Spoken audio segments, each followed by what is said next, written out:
There we are. So I will just introduce that again now that the recorder is finally on. We'll just go straight to the introduction. So I really want to cover three main things in the talk this afternoon. And if you feel that I'm waffling on, please someone just kind of give me the nod that it's time to stop and to open the floor up for questions. I want to begin by giving an introduction to deindustrialisation, which is really my kind of key area of research as a historian, but also to then look at how I'm trying to explore the links between deindustrialisation and healthy ageing. And that's really what's brought me into the sphere of social gerontology and critical gerontology, a discipline that I was completely unfamiliar with before I began working on the kind of groundwork for this project. What I'm seeking to do is to understand the relationships between experiences of deindustrialisation, which is broadly the decline of manufacturing work, of industrial work, that Britain was synonymous with, or parts of Britain were synonymous with following the Industrial Revolution.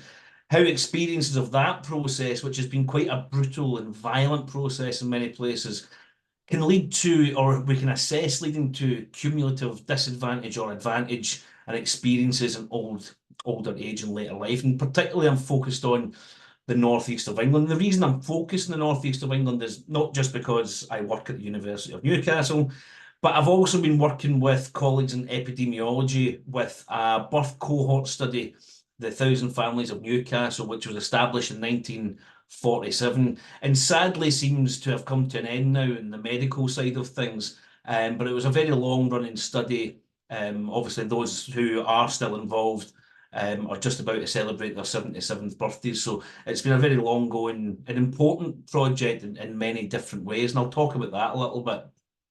What I will do is I'll talk about the methodological approach that I've used in combining oral history and historical methods with gerontology, the approach that I've taken to interviewing, which has been quite different from the way that I've done it before. And I'll also give a very early sneak peek at some of the indicative findings. I haven't analysed the material in depth as of yet, but there are a few things kind of buzzing around my head that I can certainly speak about, having just conducted the majority of the interviews and a few more to go. And then, as I said at the end, we can discuss grant capturing, which, it's tips in a minefield of madness. And please remember the madness aspect of that. Grant capturing is a law unto itself. There's no real other way around that. But I have managed to be successful a couple of times. So any advice or tips that I can give, I'll be more than happy to do that. So let's begin. I'm going to start with just kind of background on me, because I'm a very self-centered kind of person. No, I'll explain how I've arrived at this project and how it came about. For the last 10 years at least, I have been an oral historian. That has been my forte, if you like. It's my training, it's my practice, and it's the vast majority of my research portfolio is embedded in oral history methodology. Different topics with some similarities, but the common theme has been that methodological approach.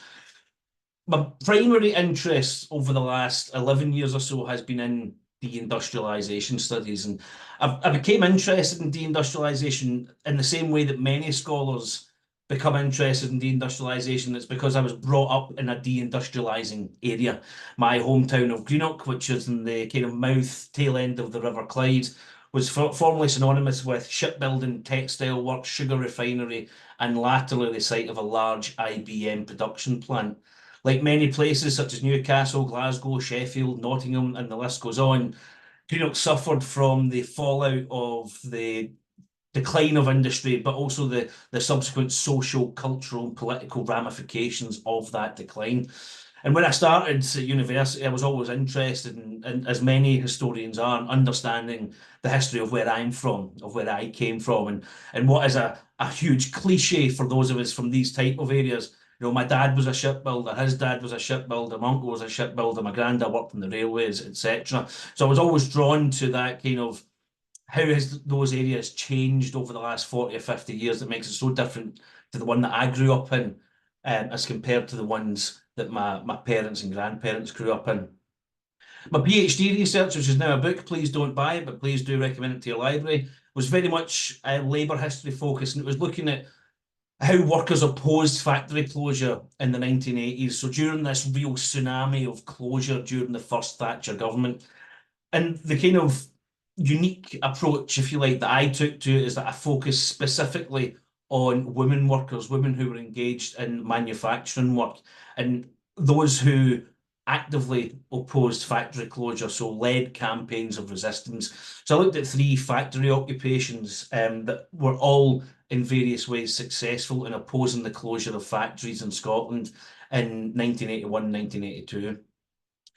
In late 2017, I was appointed to the Oral History Unit at Newcastle University, and it was at that point I became engaged with social gerontology. I was in conversation with Tom Scharf and Suzanne Moffat as we were attempting to bring together oral history, gerontology, and epidemiology in a new kind of project.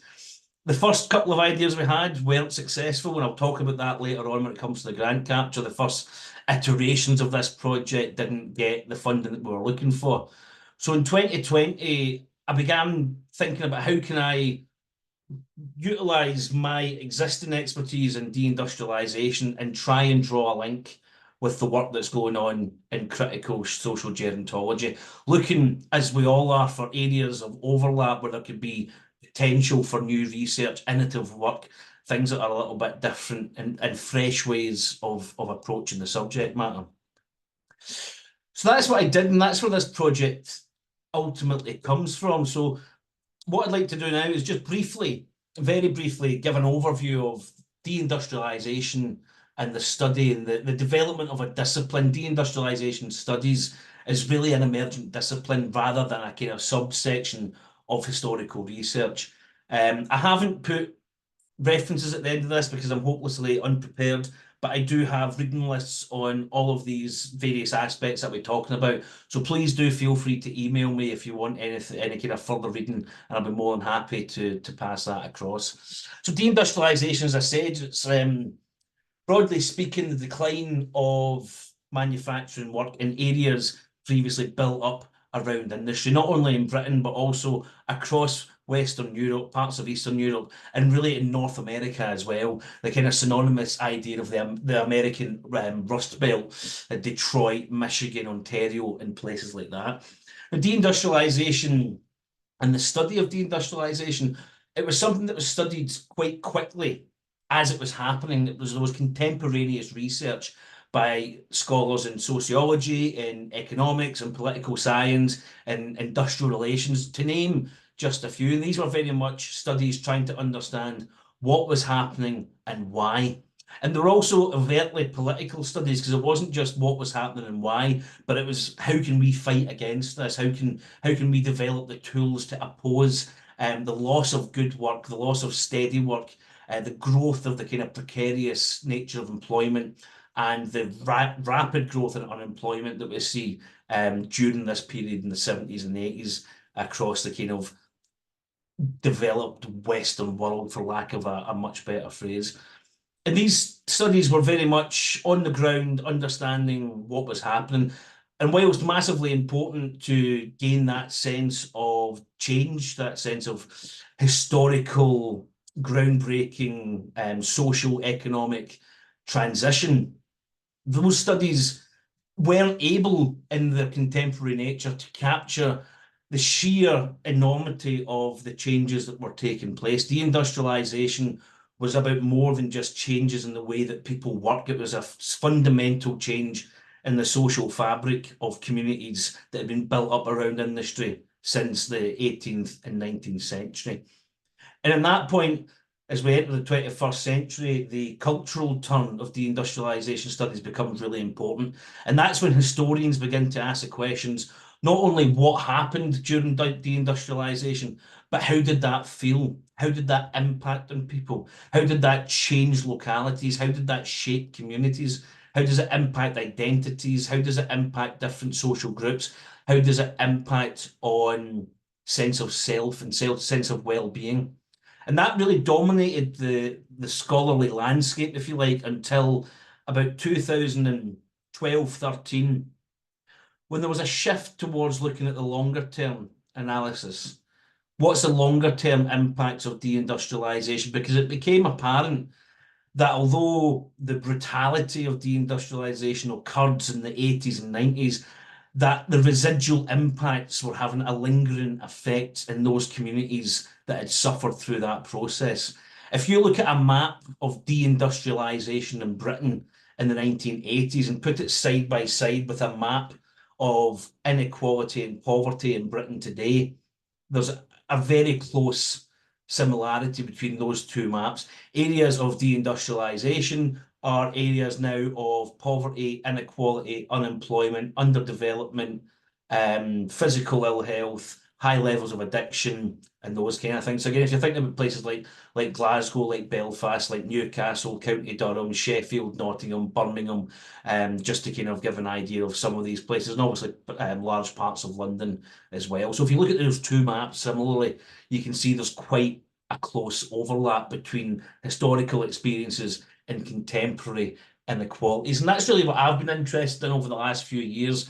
How can we link those historical changes with contemporary experiences of society, of the economy, of culture, and of politics? And in really capturing this change, Sherry Lee Lincoln wrote in 2018 her real paradigm shifting book, which she titled The Half-Life of Deindustrialisation. Now, Sherry is a professor of English literature in the USA, which kind of reflects the interdisciplinary nature of deindustrialisation studies. It's not the preserve of one specific group, it's an inherently interdisciplinary area of research. And she drew on the comparison with half-life of radiation. Now, radiation, the half-life of radiation is when toxicity is no longer so clearly destructive and poisonous to the community where it may be, but its effects remain problematic and continue to linger within that area. And Sherry Lincoln drew this link with deindustrialisation. She argued that in its half-life, deindustrialisation may not be as poisonous as in previous periods, but it generates psychological and social forms of disease as individuals and communities struggle with questions about their identities and their place in a global economy that has devalued workers and their labour. And one of the things that Lincoln really points to there is that idea again of understanding socio-economic inequality and linking that back to deindustrialisation and drawing those historical links between those processes and contemporary experiences. So the question that I've increasingly been grappling with is, what does it mean and how does it feel to live within the physical, social and economic ruins of deindustrialisation in 2024, and particularly for those in later life? And I came to this following a piece that I'd written in this special issue of the Sociological Review, which took a subsample of a community in the west of Scotland and did the same kind of thing, looked at the experiences that they explained to me in an oral history interview about their contemporary life experiences within a community. And then we traced those back to that period. In this case, it was the 60s and 70s, when local industry was decimated, unemployment skyrocketed, and the physical and environmental conditions of that community deteriorated. And then we see that kind of lingering toxicity of deindustrialisation that Sherry Lincoln talks about. Just before I go on, is there anything in that, from kind of a very brief overview of 40 years worth of literature, that anyone just wants to kind of double check or clarify with me, or are we okay? I'll take a sip of my alcohol-free Guinness. Are we all right? Excellent. So this then led me into looking at the work of critical gerontologists. And again, this is very much through Tom Sharp at Newcastle, who introduced me to this literature. And it was his work and Dave Lane and Amanda Grenier, when I read their work in critical gerontology, that really started thinking and shaping my thinking about how we look at inequalities in later life through these historical developments and life experiences. You know, as Amanda Grenier says, many older people experience aging amid insecurities that emerge later in life or are carried forward as a consequence of earlier disadvantage. And that sentence really jumped out to me when I was reading this edited collection, because to me, carried forward as a consequence of earlier disadvantage is this idea of the half-life of deindustrialisation that we are kind of discussing and working on in deindustrialisation studies. And increasingly I started thinking about, is there the possibility here for a transdisciplinary discussion between scholars who are ultimately asking similar questions and often in similar ways, but not necessarily in conversation with one another? Critical gerontologists are increasingly interested in inequality in later life, cumulative advantage and disadvantage, particularly following that neoliberal turn in the 1970s. Whereas those of us in deindustrialisation studies are increasingly interested in contemporary experiences of life in areas that have been decimated through the process of deindustrialisation in the 1970s and 1980s. So it seemed to me that we were doing very similar work, but perhaps using some different language, publishing in different places, and not necessarily having the dialogue. And I was basically just the person that was lucky enough to be engaged in both of these conversations and reading both literatures and able to try and put something together that could try and bridge that divide. That's the hopeful plan. I'll let you know how it's going later on. That then brings me to another discipline that I became involved in through my early times at Newcastle, and that was with epidemiology, something that I'd never heard of again until about 2019. And then by 2020, epidemiology was all we were talking about on the news. But I started working as part of this group with Tom Sharp, Suzanne Moffat, and Graham Smith from Oral History. There was also Professor Mark Pearce from Faculty of Medical Sciences in Newcastle University. And at that time, he was the director of the 1,000 Families of Newcastle study. And the original aim, the very, very, very original aim of this project was to do an oral history of this birth cohort study. And again, this will become more relevant later when I talk about grant capturing and kind of how I went from this project to something that's quite a bit different, but still has the same kind of skeleton, if you like, from the original plan. So the birth study, 1,000 Families of Newcastle, was established in 1947. It was supposed to be set up in the 1930s, but World War II got in the way of that.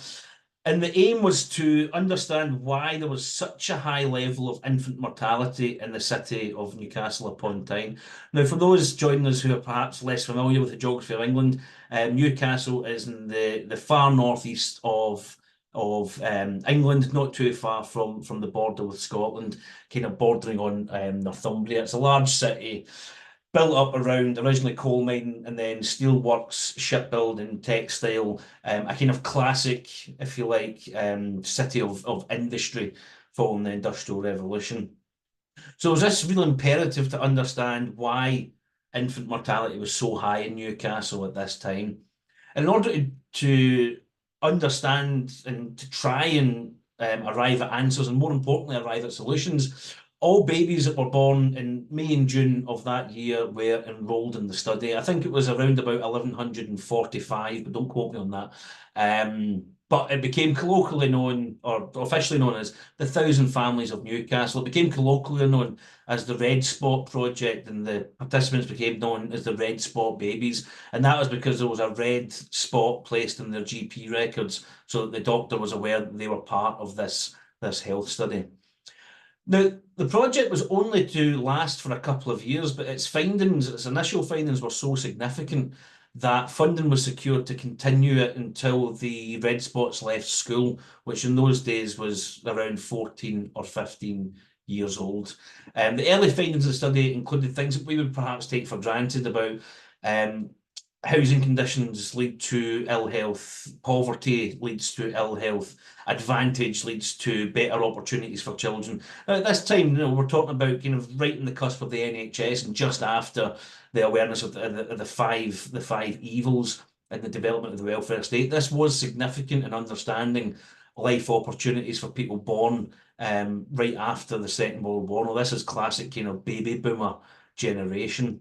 So the study continued until they left school. So that would have been around 1962. So it takes us into the kind of swinging 60s, and then was largely shelved at that point. And what's interesting is in 1997, between 97 and 99, the project restarted again. And there was a long process of trying to track those who had been in the study in the 50s and 60s and to try and re-enroll them in that study. And that's one of the things I've been really interested in. And I think any epidemiologist would be that these people were enrolled without their consent because their parents enrolled them in it. But then at age 50, they were asked if they would consent to take part again. And around about 700 or 800 of them agreed to do that. And the study was relaunched. There was a significant follow-up in 2010, 2011, and then a couple of other things have happened since then. But the project over the last 5 years has been quite dormant, and I don't think there's any plans just now to look at any further medical studies. As I joked with the people that I interviewed, they're now in the hands of the historians, not the medics. So I suppose that's just a sign of getting older. But as of last year, or as of 2 years ago, there's about 400 enrolled members still part of the study. Now, we can't be certain over the specific number because due to changes in GDPR legislation, the study is no longer informed when someone dies. And obviously this is, as they're kind of coming in their mid to late 70s, this is a period where we expect to see mortality increases as the red spots kind of surpass average life expectancy for the northeast of England.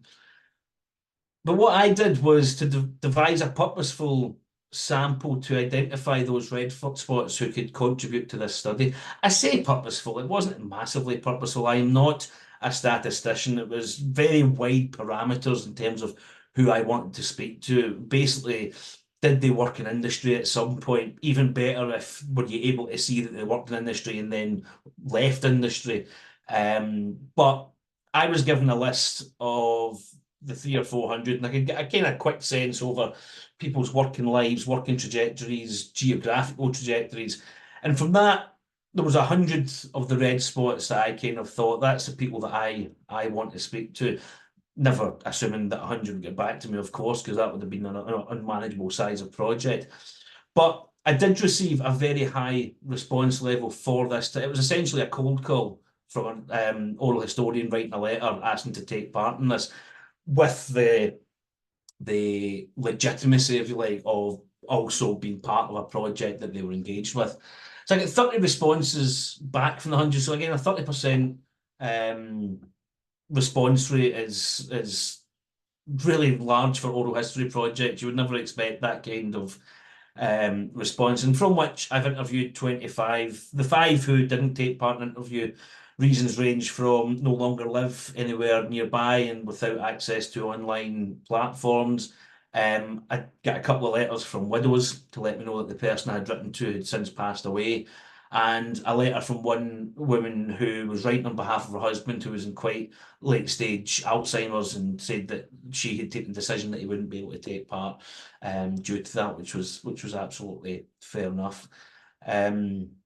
I remember last year, actually, at BSG 2023, I had some really engaging conversations with scholars who interview people who are suffering from dementia, and it's something that I would have liked to have done, because I think there's a lot of crossover between oral history and that type of work, but not possible on this occasion. Now, the scientists, the real scientists amongst you will be thinking, oh, 25 interviews, that doesn't seem very much. But as Lucy will know, oral history is quite different from other forms of qualitative research. I think the best phrase that I heard, which was actually a review of my book, was the numbers are not statistically significant, but the narratives collected are significant because of the depth that we tend to go into.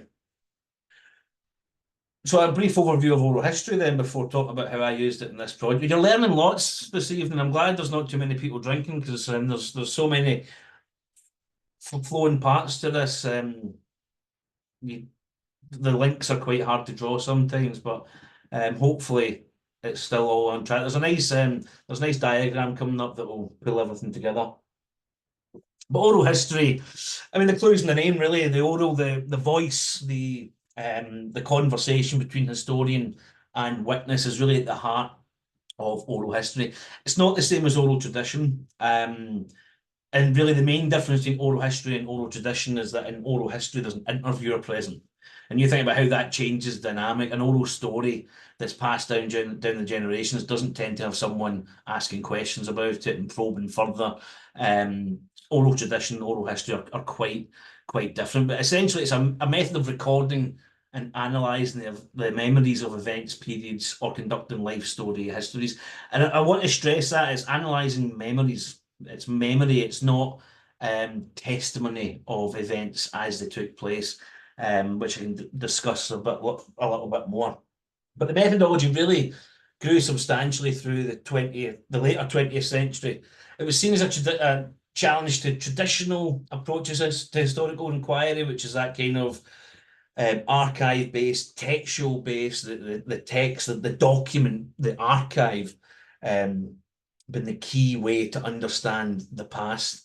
It was seen as a democratizing approach to history, but there has been substantial criticism, and anyone with an interest in oral history, I would point you towards Lynn Abrams' Oral History Theory in 2016. It's one of the most concise introductions to any scholarly discipline I've ever come across in my life. And I've actually got it on the floor in front of me, because even just writing these slides earlier, it's a very well thumbed copy I've got, because there's so much within that.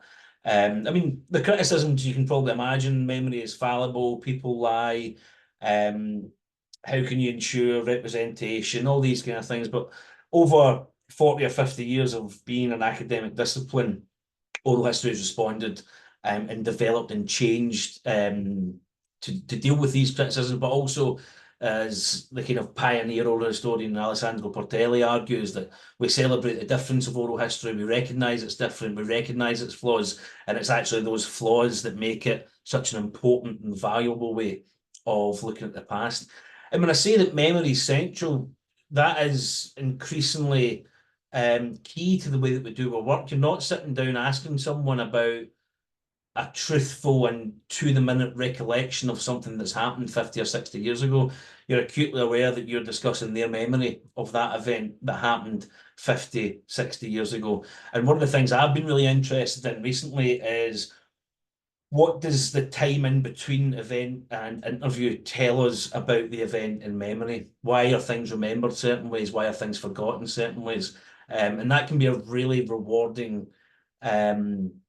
research journey to go through, to try and understand the social, the cultural, and shaping the individual. But there has long been a historic link between oral history, ageing, reminiscence, and life course analysis. Another kind of key introductory text would be Perks et al.'s Oral History Reader, and they really discuss this. And people like Joanna Bornett were doing a lot of work around reminiscence with gerontologists and with aging scholars as far back as the 90s. So this isn't a novel approach that I've taken in terms of working with aging, working through reminiscence. What I've done is attempt to deploy oral history to understand the narratives of the Thousand Family Study and to address the primary research question, which has been, what role does historic deindustrialisation play in contributing to cumulative advantage and disadvantage in contemporary experiences of ageing and later life? That's a bit of a mouthful. And there's, of course, quite a few sub-questions that flow from that. Just spoiler alert, I don't have the answer to this question yet, but if you come to BSG 24 in Newcastle, I'll hopefully be a bit closer to answering that question. And here's the lovely diagram that I did promise. So you can see here how these different aspects pull together. You've got critical gerontology, contemporary experiences of aging, deindustrialisation, historic social economic rupture. That's theoretical scholarly backgrounds that I'm coming from. The data collection and methodological approach is very much oral history with the Thousand Families, and a new cohort, which I can discuss in the questions, because I've not got into doing them yet. And the possible analytical areas, contributions, cumulative advantage, experience of ageing in a deindustrialising area, changing urban landscape, impacts on older people, industrial employment's impacts on health and well-being, memories of work and industrial closure and shaping perspectives, how people retired, why people retired, the future of deindustrialising communities, and the roles of older people within those. That's just some of the areas that I think this joining, this linkage between these two disciplines could hopefully speak to. I'll not be writing and all that stuff. I'm hoping that other people might kind of take a cue from that and develop it. Just to briefly go over that,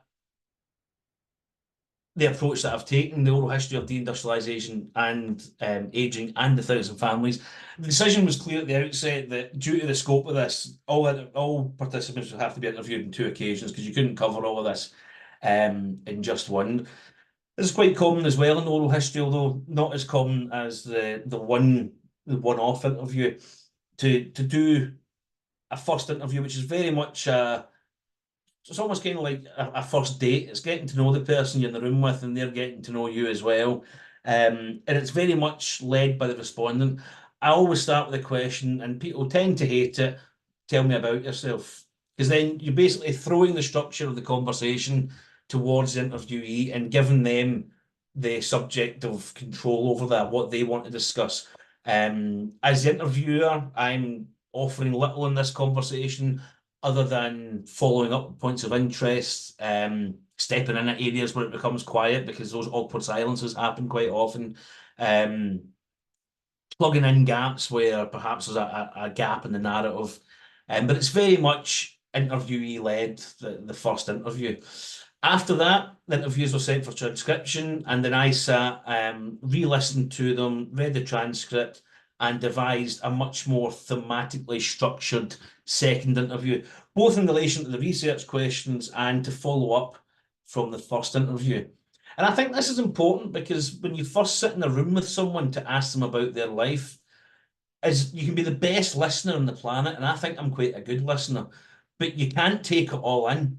You can't take in everything they're telling you. So in a first interview, I would have heard about where somebody was brought up in Newcastle, what their house was like, what their parents did, what siblings they had, what they did for leisure time, what they thought of school, where they went on holidays, when they left school, what job they did, how they get married, where they get married, how many kids they had. There's far too much to try and, in my opinion, if you're doing this type of thing, to ask the type of questions that will give you meaningful data if you're doing a kind of large project such as this. Obviously, I was lucky that I had the time to do that, and there's a lot of oral history projects where you don't have the time to do that, so, check my privilege and all that kind of thing. But it was, I felt, a really useful way to do it, because when it came to the second interviews, questions were much more focused around working lives, changing in employment, changes of Newcastle in childhood, changes of memories of that deindustrialisation in the 70s and 80s, how they reflect on change over time, why did they retire, what have they done since retiring, hopes for the future, then bring in the Thousand Family study, what were the memories of that, what were the reflections of their participation, and how do they think about surveillance medicine generally. Again, this is just a kind of overview of some of the topics, so hopefully it gives an idea of the scope of the data collected, which again is my excuse for not having the answer to the research question at this exact moment in time, because there's quite a lot of stuff to wade through. Fantastic stuff, and that's a great thing about oral history. You sit down with someone and you can prepare as many questions as you want. You have no idea what's going to come up and what's going to come out during the course of that conversation. Some of the conversations have been fantastic, they've been lovely. Other ones have been utterly heartbreaking and difficult to listen to. That's a real strength. When you ask people to tell you what they want to tell you, you really do get a rich data source of people's lives. Of the 25 interviewees, I should say one interviewee was only interviewed on one occasion because when I went to do the follow-ups, she had since passed away quite suddenly. That was a horrible phone call to make to her husband, I'll tell you that right now. But we did do a good first interview, and there's plenty of interesting information. And also in a kind of other sense of oral history, that's now a recording of her life history that her husband's going to have and can pass on to other people. There is also that intrinsic value to kind of what we do. But of the interviewees, 13 resident in Newcastle, 3 in Northumberland, 1 in Scotland, 2 in Teesside, 3 in the Midlands, and 3 in the South East. So the project involved a lot more travelling than I'd originally anticipated. There was much more kind of geographically spread than I thought it would be. And purely by chance and not by design, there's an almost 50-50 split in terms of gender, with 13 men and 12 women. And over the course of it, I've collected approximately 90 hours of audio. I haven't totaled it up properly yet, because every time I try and do it on Windows Media Player, my laptop dies. I just want to try and create a playlist that will then tally it up for me, and then I can look and tell you what it is. But I think I need to find a stronger hard drive in order to do that, so that the computer doesn't keep giving up the ghost on me. So next steps, before I tell you some of my tentative thought, am I still all right for time, Lucy? Okay. So I've got 4 interviews still to complete, which will be done over the next fortnight. That will be 2 in the southeast, 1 in Scotland, and 1 more in Newcastle. Then I'm taking a break. I'm taking quite a long break because it's been a pretty intense little period, and I've got a new job starting in August. G&T, I'm coming to Stirling, so I'll see you there. So I'm going to take a good few weeks off. Then it'll be coding the narratives using NVivo. I don't know if anyone's used NVivo before. It's a really good piece of software for coding and digitally analysing the materials and through a thematic kind of structure. Then, and so again, something else that's quite different in oral history, the recordings and the transcripts will be sent to the respondents to ensure that they're happy with them being added to the archive. So they get final say. They retain the control over their words at every stage. And for Veronica, who passed away, and that will be sent to her husband as a kind of next of kin, if you like, and he'll have that decision to make as well. In July, there's a special symposium at the BSG in Newcastle, which is all around ageing and deindustrialisation. So if this is the kind of thing that wet your whistle, there's 4 of us doing discussing similar kind of themes. And it's by that point I will aim to have the more kind of established findings, thematic findings from this project. And the outputs hoping to be 2 or 3 academic articles, a popular history book, which is something I've never written before, but I've always wanted to. So a book that somebody could actually walk into Waterstones and go, that sounds quite interesting, I'm going to buy that. And that'll be much more focused on the 1,000 Families of Newcastle aspect. That will be more kind of oral history of this baby boomer life cohort study. I'm talking to a producer on the wireless BBC Radio about doing a series with them, BBC Newcastle, and then again the academic side, a monograph, or probably more likely an edited collection of some kind, which will hopefully come from that BSG symposium. So it'll be an edited collection looking specifically at these links between oral history, critical gerontology, and ageing studies. Very early thoughts on the data set. Now, again, these are just thoughts that are in my mind. They have not been coded, so don't hold me to them if I decide later on I'm going to change my mind. But the first thing that I found, and it caused some concern and confusion, was when interviewing about deindustrialisation. Anytime I've interviewed about deindustrialisation before, it's been with people who very clearly lived through it. It was people who lost their job in a particular industry, people who became unemployed during the 70s and 80s, or people who were involved in the fight back. This cohort wasn't that. It was people who had lived through it, but perhaps weren't necessarily at the sharp end of deindustrialisation. Some of them done quite well out of it in terms of a good redundancy package and things like that.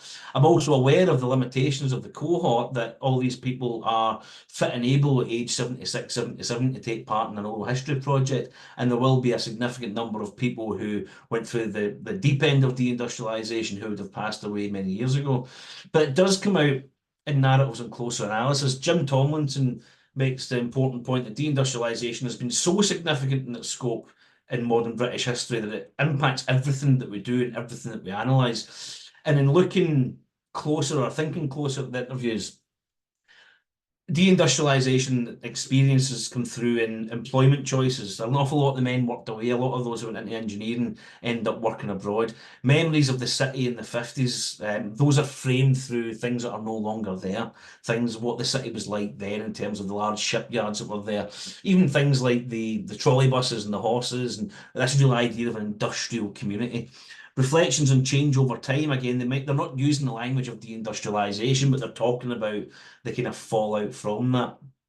And also asking about trajectories of children and grandchildren, comparing that with their own, really brings out that kind of awareness of economic and social change over time.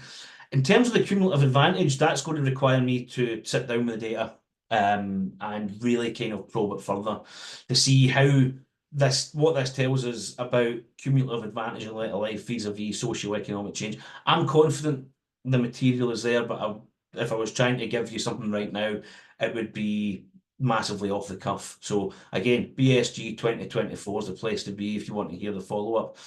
Also, the findings on the 1,000 family study has been absolutely fascinating. They don't remember much about what happened in childhood, even though that's when the study was at its most active.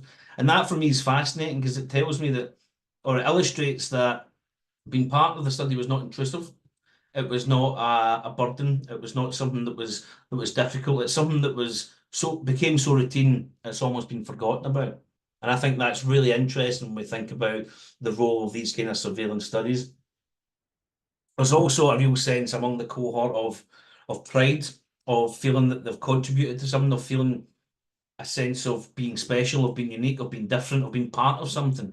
And a real sadness as well that it seems that it's kind of winding down without any fanfare. It seems that it's just kind of petering out rather than, I think the respondents would like to see more kind of celebration of what the study has achieved and what they've achieved as part of it. And lastly, and I'll not go into too much with this, oral history post-populist revival.